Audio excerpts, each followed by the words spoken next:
السلام علیکم دوستو، میں ہوں علی جاوید نقوی۔ پاکستان اور سعودی عرب کے درمیان دفاعی تعاون ایک نئے اور غیر معمولی مرحلے میں داخل ہوتا دکھائی دے رہا ہے، جہاں مالی لین دین کے روایتی طریقوں کے بجائے اب جنگی طیارے بطور ادائیگی زیر غور ہیں۔ پاکستان نے سعودی عرب کو یہ پیشکش کی ہے کہ وہ $2 ارب کا قرض رقم کی صورت میں واپس کرنے کے بجائے چوتھی نسل کے 4th جنریشن کے جدید JF-17 thunder multi role fighter طیاروں کی فراہمی کے ذریعے ادا کرے۔ یہ طیارے پاکستان اور چین کے مشترکہ دفاعی منصوبے کے تحت تیار کیے گئے ہیں اور اس وقت پاکستان ایروناٹیکل کمپلیکس میں باقاعدہ طور پر تیار کیے جا رہے ہیں۔ یہ پیشکش دراصل اس $2 ارب کے قرضوں کی کنورژن ہے جو سعودی عرب نے ماضی میں پاکستان کو مالی استحکام برقرار رکھنے کے لیے فراہم کیے تھے۔ اس وقت پاکستان اور سعودی عرب کے درمیان جاری مذاکرات کا مرکز JF-17 تھنڈر فائٹر جیٹس کی فراہمی ہے، جبکہ ایک دوسرے ذریعے نے تصدیق کی ہے کہ اگرچہ دیگر آپشنز بھی زیر غور ہیں، مگر JF-17 اس دفاعی پیکج کا مرکزی ستون ہے۔ اس ممکنہ دفاعی معاہدے کی مجموعی مالیت تقریباً $4 ارب تک جا سکتی ہے، جبکہ قرض کی کنورژن کے بعد مزید $2 ارب مالیت کے اضافی دفاعی ساز و سامان کی فراہمی بھی اس معاہدے کا حصہ ہو سکتی ہے۔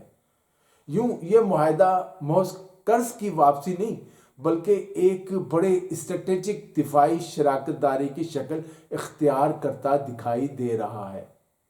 اسی تناظر میں پاکستان کے سربراہ فضائیہ جو ہیں air chief marshal Zaheer Ahmed Babar Sidhu, آپ کو یاد ہوگا حال ہی میں سعودی عرب کے دورے پر تھے، جہاں انہوں نے سعودی عسکری قیادت کے ساتھ دو طرفہ دفاعی تعاون، خطے کی سیکیورٹی صورتحال اور مستقبل میں عسکری شراکت داری کے امکانات پر تفصیلی بات چیت کی۔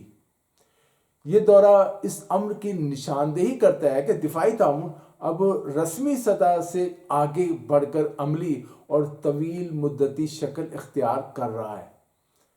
پاکستان اور سعودی عرب کے تعلقات میں عسکری تعاون کوئی نئی بات نہیں ہے، ماضی میں بھی ہم تعاون کرتے رہے اور ایک باقاعدہ معاہدہ بھی دونوں ملکوں کے درمیان موجود ہے۔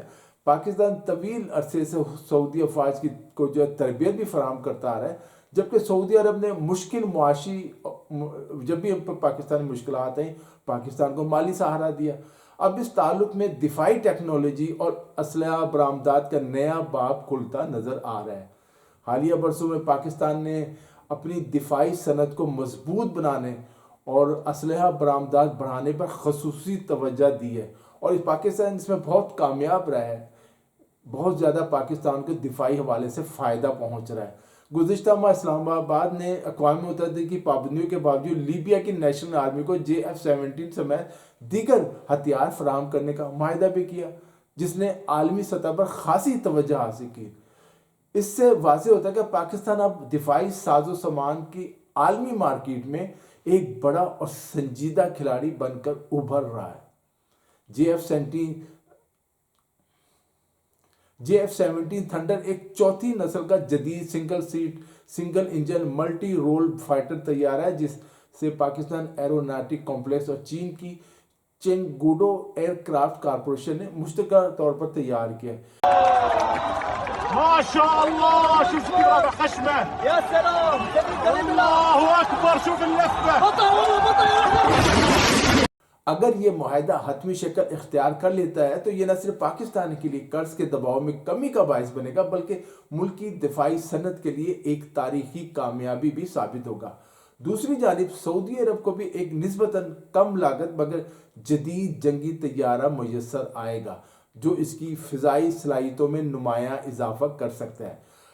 سعودی عرب امریکہ سے جو F-35 لے رہا ہے وہ اس کے نسبت بہت مہنگے طیارے ہیں۔ یوں رقم کے بجائے جنگی طیاروں کے ذریعے قرض کی ادائیگی کا یہ ماڈل خطے میں دفاع، معیشت اور سفارتکاری کے ایک نئے امتزاج کی مثال بن سکتا ہے، جہاں سودے صرف پیسے نہیں بلکہ طاقت، ٹیکنالوجی اور اسٹریٹجک اعتماد سے کیے جاتے ہیں۔ اس معاہدے کے بعد پاکستان اور سعودی عرب کے درمیان جو دفاعی معاہدہ ہے اس کے پہلوؤں میں اس کے مختلف اہم نکات میں یہ بات شامل ہے کہ اگر سعودی عرب کے اوپر کوئی غیر ملکی حملہ ہوتا ہے، چاہے وہ اسرائیل کی جانب سے ہو یا کسی دوسرے ملک کی جانب سے، پاکستان سعودی عرب کے دفاع کے لیے بھرپور کردار ادا کرے گا۔ دوستو اس ویڈیو میں اتنا ہی۔ علی جاوید نقوی کو اجازت دیجیے، اپنا خیال رکھیے گا، خدا حافظ۔